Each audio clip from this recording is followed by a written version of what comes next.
Bismillahirrahmanirrahim. Assalamualaikum warahmatullahi wabarakatuh. Waalaikumsalam warahmatullahi ta'ala wabarakatuh. Alhamdulillah wa syukurillah, segala puja dan puji kita panjatkan kehadirat Allah Subhanahu wa ta'ala. Karena berkat rahmat dan hidayahnya sehingga kita masih diberikan kesehatan untuk bersua kembali dalam channel kesayangan kita. Anda bertanya, dokter menjawab. Tidak lupa pula kita kirimkan salam dan salawat kepada Nabiullah Muhammad sallallahu alaihi wasallam. Allahumma sholli ala sayyidina Muhammad wa ala ali sayyidina Muhammad. Tetap ini ada pertanyaan masuk ke email. Anda bertanya, dokter menjawab. Saya baca ini? Iya, dibaca. Assalamualaikum warahmatullahi wabarakatuh, Pak Dokter. Waalaikumsalam warahmatullahi wabarakatuh. Pertanyaan saya singkat, Pak. Bolehkah kita menagih utang orang yang bukan atas namanya, tetapi ketika meminjam menggunakan nama orang lain dengan alasan dia suruh mewakili bertanda tangan maksudnya. Ya, maksud bertanda tangan. Ya. Tolong bantuannya. Hormat saya, inisial M di Makassar. Oh iya. Tidak mau sebut nama itu karena menyebutkan inisial M, ya, bisa Mansur, bisa Masuki, bisa Mancuk, ya. Baik, terkait dengan pertanyaan demikian ini, mungkin maksudnya itu begini, nak. Ini si penanya bertanya, bolehkah kita menagih orang yang tidak bertanda tangan dalam perjanjian utang piutang, tapi menggunakan atas nama orang lain? Hal ini memang biasa terjadi, ya, dalam kehidupan sehari-hari, utamanya emak itu, apalagi sekarang ini banyak koperasi, ya, koperasi berjalan. Terkadang koperasi itu karena mencari banyak langganan, sehingga asal ada orang minta dikasih pinjam. Nah, ini sering terjadi. Sering mama yang mau dapat uang ini, bukan cuma mamanya sebenarnya, tapi sih ya di lapangan seperti itu, karena mama tinggal di rumah, ya.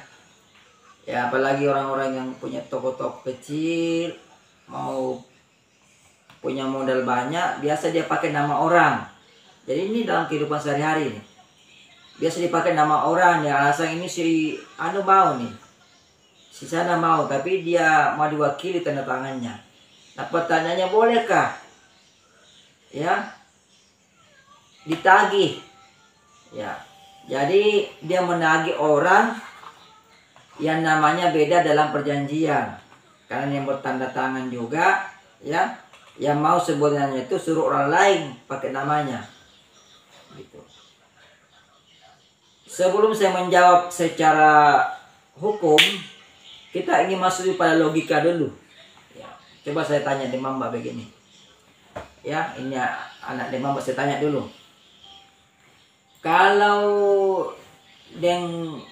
Demam punya adik toh? Iya. Siapa namanya adik tak? Denimang. Ini seandainya kalau Denimang meminjam uang, kemudian Demam Mbak yang disuruh bayar, mau nggak Demam Mbak? Mau ki? Tidak. Ah, itu. Jadi di dalam ini logika, kita bicara logika dulu. Dari logikanya itu, ya, tidak mungkin orang yang tidak pernah menerima uang akan mau membayar ke orang yang meminjamkan uang, ya. Atau dengan kata lain, tidak mungkin orang yang bukan atas nama peminjam yang meminjam tetapi mau membayar, ya. Kalau ada seperti itu berarti dia adalah dewa, ya. Nah, sekarang begini, di dalam hukum perdata kita, hubungan hukum itu terjadi melalui perjanjian. Yang kata lain bahwa jangan seorang atau peminjam itu, ya orang yang meminjamkan uang itu hanya boleh menagih uangnya kepada orang yang dia berikan pinjaman. Tentu yang tertera namanya di dalam perjanjian, ya. Jadi kalau terjadi perjanjian antara si A dan si B, misalnya si A ini memberikan pinjaman, si B menerima pinjaman, maka perjanjian itu melahirkan hubungan hukum antara keduanya. Sehingga antara A dan si B, ya, ada hubungan hukum. Dengan demikian A boleh menagih si B dan si B harus membayar kepada si A. Ini namanya ada hubungan karena ada perjanjian tadi. Nah, kemudian bagaimana dengan hukum tertulis kita mengaturnya? Di dalam kitab Undang-Undang Hukum Perdata pasal 13-15, di situ dijelaskan secara terang bahwa pada umumnya seseorang tidak boleh membuat perjanjian selain untuk dirinya sendiri. Nah, ada kata selain.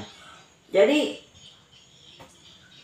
dengan kata lain, kalau kita mau terjemahkan dalam bahasa Indonesia secara umum, bahwa tidak boleh, ya, orang lain membuat perjanjian untuk orang lain lagi. Jadi misalnya kalau si A ingin meminjam uang, kemudian dia menggunakan namanya si B, tidak boleh. Apapun alasannya, ya, tidak boleh. Ini pasal 13-15. Kemudian lebih jelasnya lagi diatur dalam pasal selanjutnya, di pasal 13-40, ia menyatakan bahwa perjanjian, ya, itu hanya mengikat, perjanjian itu hanya mengikat para pihak. Ini secara jelas. Jadi dengan kata lain bahwa si peminjam atau kreditur di sini hanya boleh menagih orang yang tertera di atas nama perjanjian tadi. Jadi kalau dalam perjanjian tertulis, ya, Baso sebagai penerima uang, maka si peminjam itu hanya boleh menagih Baso. Jangan tagih Base, ya. Walaupun namanya mirip-mirip sama, walaupun dia saudara kandung, walaupun ada hubungan antara ayah dan anak, tidak boleh. Ya. Nah, di dalam kehidupan sehari-hari kita terkadang ada suatu peristiwa yang sangat, ya, sangat lucu, bahkan berbahaya, ya. Terkadang itu namanya dalam Baso, ya, tetapi yang bertanda tangan adalah Base. Nah, ini tambah parah lagi, ya. Jadi dalam perjanjian tertulis Baso sebagai penerima pinjaman, tetapi yang bertanda tangan adalah Base. Ini lebih parah lagi, ya, malah membingungkan dan tidak bisa dijalankan. Si kreditur tadi yang memberikan pinjaman tidak mungkin dia pergi tagih si Base. Kalau dia menjadikan bukti Base tidak mengakui pernah mengambil uang, ya, maka dilihat perjanjian sebagai salah satu bukti tertulis. Dalam perjanjian tertera namanya si Baso. Kalau ditanya si Baso bilang saya tidak pernah terima uang, itu bukti bukan tanda tangan saya. Nah, sehingga ini menjadi kabur, ya. Dan kata lain, kesimpulan di sini bahwa, ya, tidak boleh. Jadi saya langsung jawab pertanyaan tadi, apa boleh kita menagih orang yang di dalam perjanjian utang piutang itu tidak tersebut namanya? Jawabannya tidak boleh, ya. Secara jelas tadi di pasal 13-15 menyatakan bahwa pada umumnya seseorang tidak boleh membuat perjanjian selain untuk diri sendiri. Jadi tidak boleh menggunakan nama orang lain. Itu maksudnya. Sekira demikian jawaban ini, semoga bermanfaat, ya. Saya kembali kepada moderator. Silakan, Nak. Demikian tadi penjelasan dari narasumber. Anda bertanya, dokter menjawab. Semoga jawabannya dapat membantu permasalahan hukum saudara Amin. M di Makassar. Asjanwi GPY. Dengan berakhirnya penjelasan tersebut, maka berakhir pula acara kita pada hari ini. Billahi taufiq wal hidayah. Billahi taufik wal hidayah. Billahi taufiq wal hidayah. Sampai bertemu di acara berikutnya. Wassalamualaikum warahmatullahi wabarakatuh. Waalaikumsalam warahmatullahi wabarakatuh. Sebelum acara yang betul-betul ditutup, saya mau menghimbau kepada sahabat yang budiman yang punya permasalahan hukum, boleh langsung melayangkan pertanyaan di dalam kolom komentar di bawah ini ya. Jadi silakan sahabat budiman yang mau melayangkan pertanyaan, butuh jawaban, walaupun jawaban ini mungkin bukan hukum ya, tapi bisa menjadi salah satu referensi kita, maka silakan membuat pertanyaan di dalam kolom komentar di bawah ini ya. Baik, demikian. Wassalamualaikum warahmatullahi wabarakatuh. Waalaikumsalam warahmatullahi wabarakatuh.